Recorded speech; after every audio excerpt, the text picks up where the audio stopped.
Sadly, Vogel couldn't make it along, so I guess today you guys are just stuck with me. Hello again team, it's Jess or JashiiCorrin, and welcome back for my week 40 plan with me.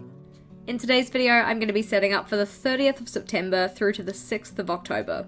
But before we get into that, as per usual, we're just going to have a look at how this week was going. So as you'll remember from our last plan with me, last week Vaughn was the one setting up my spread, and I must say I think he did a pretty damn good job of it. I have noticed that recently I still haven't been using my journal quite as much, but I have certainly been using it more this week than I did last week. After last week's video, I still didn't go back and actually add anything into this. A bit unfortunate, but it happens. Though this week I have been writing down my tasks and getting things done. As there's only one day of September in next week, I'm going to be putting that after my October monthly pages. So flipping over to there now. Before I get into setting this one up, I just wanted to answer a couple of questions that I got on last week and the week before's plan with me. Our first one comes from Veronica, who said, yes to the wedding spreads. How would you plan and or separate the different aspects? Honestly, at this stage, I'm not really too sure, but I have since purchased my wedding bullet journal, and for that one I'm going to be using the Scribbles That Matter in the Periwinkle Blue. This is one of the ones that they've released recently that has the 160 GSM paper, so I'm pretty excited to give that one a go.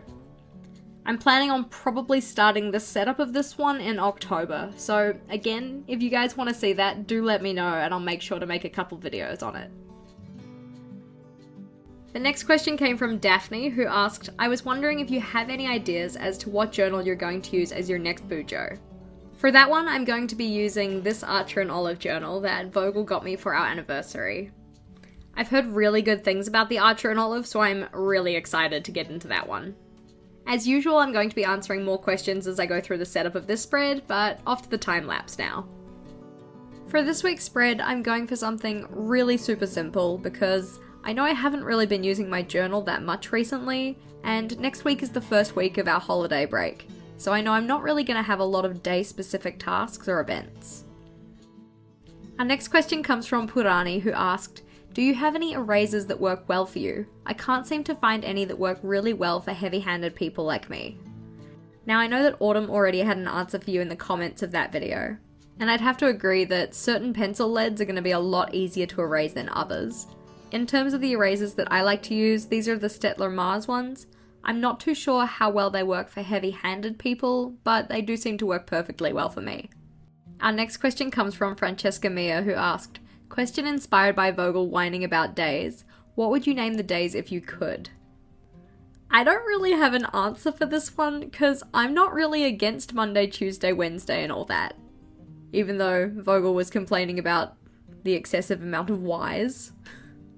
I think if I could rename the days, I'd like it so that they all had their own individual starting character.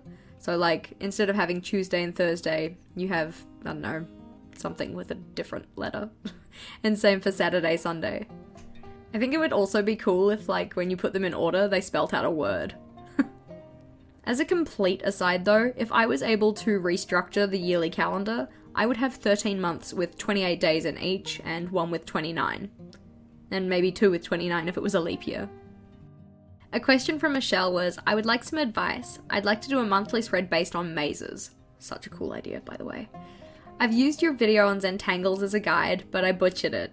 There was no way out. Any tips on how to create a maze and not a tangled mess? So, general recommendations would always be to start in pencil first, because then you know if it's actually going to work out. Previously, when I've done maze-like spreads, I like to make sure that I do the way out first, and then I just have branching chains that come off the way out, if that kind of makes sense. So you start with the borders of your maze. You first pencil in the route that you take to get from one end of the maze to the other, or from the outside edge to the center, depending on what kind of maze you're doing. And then off that route you make branches that have dead ends. That's probably the easiest way to do it, I think, but if anybody has any other suggestions for Michelle, please do put them in the comments below. Our next question comes from Casey is Confused, and they asked, would you ever consider vlogging? Maybe not daily things or anything, but maybe the occasional productivity vlog or wedding related things. I'd love to see that if it's something you're interested in.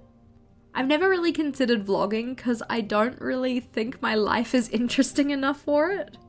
But I was thinking of possibly doing something like Vlogmas later this year. I know that quite a few YouTubers do that, so I thought it might be a fun little challenge for myself later this year. In terms of productivity/wedding videos though, I am pretty keen to make some videos on those. Whether they be vlog style or more of the face down stuff that we usually do, not too sure though.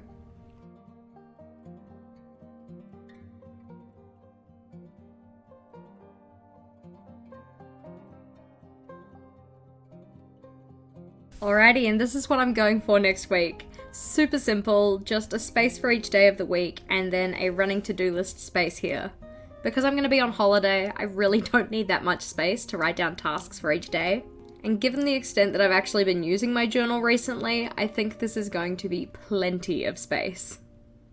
As usual, I'm just going to go in now and jot down all the events I know I have coming up next week. Our next question comes from Butterfly Nez, who said, I have massive big handwriting, so I always struggle when I even consider a vertical layout.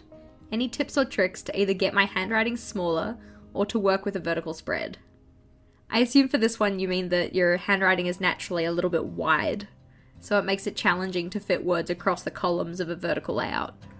General recommendations would be to identify the letters that are the widest when you write them out, and see what you can do to practice making them a little bit more narrow. Depending on your style of handwriting, sometimes it's the letters that have circles involved, like A's and O's, or sometimes it's the ones that are kind of naturally wider anyways, like M's and W's. If you can focus on narrowing those ones first, it's a little bit more manageable than trying to narrow all of your writing all at once. Otherwise, you could look at how you can shorten longer words so that they'd more easily fit into your columns. If it's just really not working out, you could always do a hybrid of a vertical/horizontal layout, where you still have columns, but you cut them in half so that you have one day stacked on top of another, which means that the columns don't have to be as narrow. Of course, it depends on the kind of aesthetic you're going for, but those are some of the suggestions that I could think of.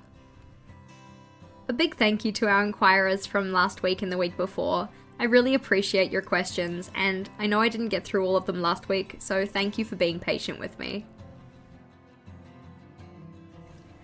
Thank you for watching, team. If you liked today's video, please do make sure to give it a big thumbs up. And if you wanted to see more from me, feel free to go check out one of my other videos. Until next time, bye!